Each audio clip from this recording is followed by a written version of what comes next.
এটাকে বিভাজন করা যায়। তো এই যে পরমাণু, এটা তাহলে কি? পরমাণুকে ধরা হয় হচ্ছে পদার্থ গঠনের মূল কণিকা বা পদার্থ গঠনের ক্ষুদ্রতম একক হিসেবে। তো এটাকে সংজ্ঞা দিতে অনেকে এরকম বলতে পারে যে পদার্থের গাঠনিক একক বা পদার্থের ক্ষুদ্রতম কণা যার স্বাধীন অস্তিত্ব নেই এবং ক্ষুদ্রতম একক হিসেবে রাসায়নিক বিক্রিয়ায় অংশ নেয়।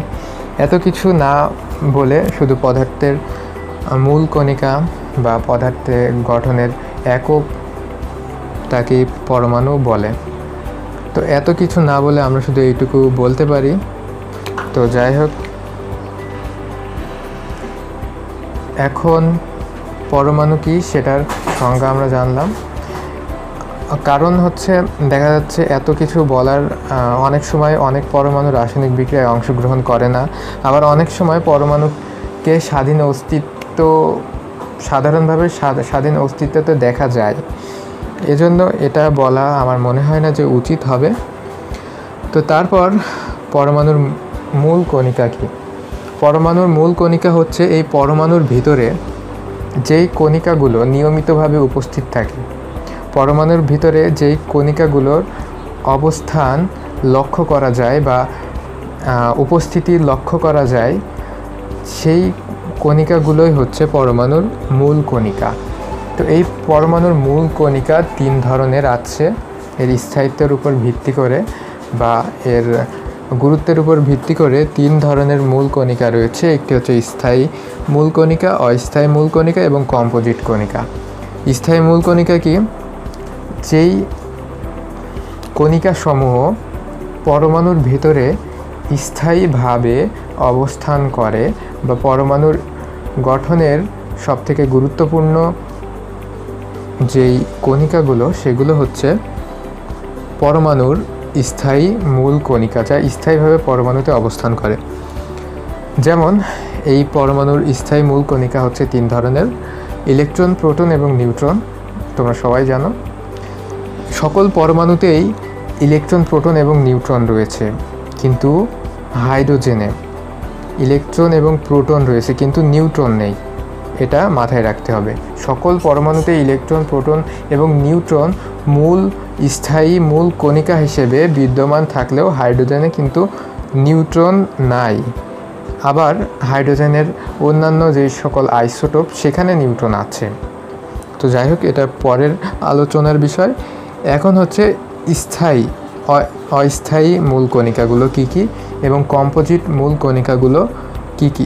অস্থায়ী মূল কণিকা হচ্ছে পরমাণুতে খুব অল্প সময়ের জন্য যে সকল কণিকা স্থায়ী থাকে, আবার পরমাণুর ভিতর থেকে সেগুলো সরে যায় বা আবার উৎপত্তি হয়, এমন ধরনের যেসব কণিকা, সেগুলোকে অস্থায়ী কণিকা বলে। এগুলো হচ্ছে নিউট্রনো, অ্যান্টি নিউট্রনো, পাইয়ন, মিয়ন, মেসন, বোসন ইত্যাদি কণিকা। তারপর হচ্ছে কম্পোজিট কণিকা। কম্পোজিট কণিকা আরেকটা কথা যে অস্থায়ী কণিকা এরকম আরও 100টার মতো অস্থায়ী কণিকা পরমাণুতে দেখা যায়, যেগুলোর পরিমাণ খুবই কম, আর যেগুলো বললাম সেগুলো পরিমাণে বেশি দেখা যায়। তারপর কম্পোজিট কণিকা হচ্ছে আলফা কণিকা এবং ডিউটেরিয়াম কণিকা। কম্পোজিট কণিকা হচ্ছে মূল কণিকার ভিতর স্থায়ী কণিকা এবং অস্থায়ী কণিকা ছাড়াও এমন এক ধরনের কণিকার দেখা যায় যেটাকে বলে কম্পোজিট কণিকা। তো কম্পোজিট কণিকা আলফা কণা এবং ডিউটেরিয়াম কণা। তো আলফা কণা কী এবং ডিউটেরিয়াম কণা কী সেটা আমরা দেখব। আলফা কণা হচ্ছে হিলিয়ামের নিউক্লিয়াস, যেখানে 2টা প্রোটন থাকে, 2টা নিউট্রন থাকে এবং কোনো ইলেকট্রন থাকে না। অর্থাৎ হিলিয়াম নিউক্লিয়াস থেকে 2টা ইলেকট্রন অপসারণ করলে যে ধনাত্মক নিউক্লিয়াস থাকে, সেটাই হচ্ছে আলফা কণা। এবং ডিউটেরিয়াম কণা কি? ডিউটেরিয়াম কণা হচ্ছে যে কণা যেটা হচ্ছে হাইড্রোজেনের যার প্রোটন সংখ্যা 1 এবং সাধারণত এতে নিউট্রন 1টা থাকে এবং এর ফলে ভর সংখ্যা হয় 2 ভর সংখ্যা হওয়ার কারণে এর নাম হচ্ছে ডিউটেরিয়াম কণিকা, যেটা একটা হাইড্রোজেনের প্রাকৃতিকভাবে পাওয়া একটা আইসোটোপ। তো যাই হোক, এবার আমরা পরমাণুর স্থায়ী মূল কণিকার ভিতরে প্রোটন, নিউট্রন এবং ইলেকট্রন সম্পর্কে বিস্তারিতভাবে আলোচনা করব। বিস্তারিতভাবে আলোচনা করার আগে আমরা যদি প্রোটন, নিউট্রন এবং ইলেকট্রনকে দেখি, তাহলে আমরা প্রোটনকে পি দ্বারা চিহ্নিত করি, নিউট্রনকে এন দ্বারা চিহ্নিত করি এবং ইলেকট্রনকে আমরা ই নেগেটিভ দ্বারা চিহ্নিত করি। তো এখানে প্রোটনকে আমরা আবার পির সাথে সাথে এইচ প্লাস দ্বারা চিহ্নিত করতে পারি এবং নিউট্রনকে আবার বড় হাতের এন দ্বারাও চিহ্নিত করা হয়, আর ইলেকট্রনকে বেটা নেগেটিভ দ্বারা চিহ্নিত করা হয়। তো যাই হোক, এখানে এর ভিতরে প্রোটন এবং নিউট্রন এমন দুইটি মূল ক্ষুদ্রতম কণিকা, যেই কণিকাকে বিশ্লেষণ করলে আরও কিছু পাওয়া যায়। তো it's not there are not a fundamental particle, but electron is fundamental. তাহলে প্রোটন এবং নিউট্রনকে ভাঙলে কি পাওয়া যায়? প্রোটন এবং নিউট্রনকে ভাঙলে যেটা পাওয়া যায় সেটা হচ্ছে কোয়ার্ক। তাহলে সাপোজ এটা হচ্ছে প্রোটন, তাহলে প্রোটন কিভাবে গঠিত? প্রোটন দুইটা আপ কোয়ার্ক নিয়ে গঠিত এবং একটা ডাউন কোয়ার্ক নিয়ে গঠিত। আবার এটা হচ্ছে প্রোটন এবং নিউট্রনও এইরকমই দুই ধরনের কণা তথা কোয়ার্কস নিয়ে গঠিত, দুইটা ডাউন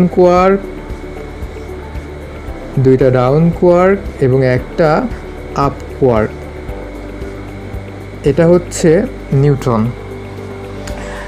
তাহলে আমরা দেখলাম যে প্রোটন এবং নিউট্রনকেও আবার ভাঙা যায়, কিন্তু ইলেকট্রনকে ভাঙা যায় না, ইলেকট্রনকে আর বিশ্লেষণ করা যায় না। It's a fundamental particle. ঠিক তদ্রূপ এই কোয়ার্কও একটা ফান্ডামেন্টাল বা মৌলিকতম একটা কণা, যেই কণা দিয়ে প্রোটন এবং নিউট্রন গঠিত। তাহলে প্রোটন কিভাবে গঠিত হয় এবং নিউট্রন কিভাবে গঠিত হয় সেটা আমরা জানলাম।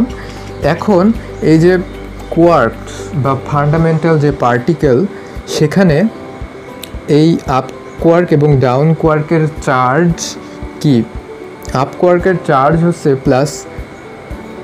+2/3 বা 2/3 পজিটিভ এবং 1/3 নেগেটিভ বা -1/3 হচ্ছে ডাউন কোয়ার্ক। আপ কোয়ার্ক হচ্ছে +2/3, ডাউন কোয়ার্ক হচ্ছে -1/3। এটা হচ্ছে এদের চার্জ। তাহলে এখানে কোয়ার্ক 6 ধরনের আছে, 6 ধরনের কোয়ার্ক পাওয়া যায় সেখানে: up quark, down quark, strange quark, charm quark, bottom quark এবং টপ কোয়ার্ক। তো এই 6 ধরনের কোয়ার্কের ভিতর আপ কোয়ার্ক এবং ডাউন কোয়ার্ক মিলে গঠিত হচ্ছে এবং এই প্রোটন এবং এই নিউট্রন। তাহলে পরবর্তী ভিডিওতে আমরা দেখব যে কিভাবে প্রোটনের চার্জ হয় +1 এই কোয়ার্ক দিয়ে গঠিত হওয়ার কারণে, কিভাবে প্রোটন +1 হয় এবং নিউট্রন হয় 0 বা নিউট্রাল। তাহলে পরবর্তী ভিডিও দেখার আমন্ত্রণ জানিয়ে এখানেই শেষ করছি। ধন্যবাদ।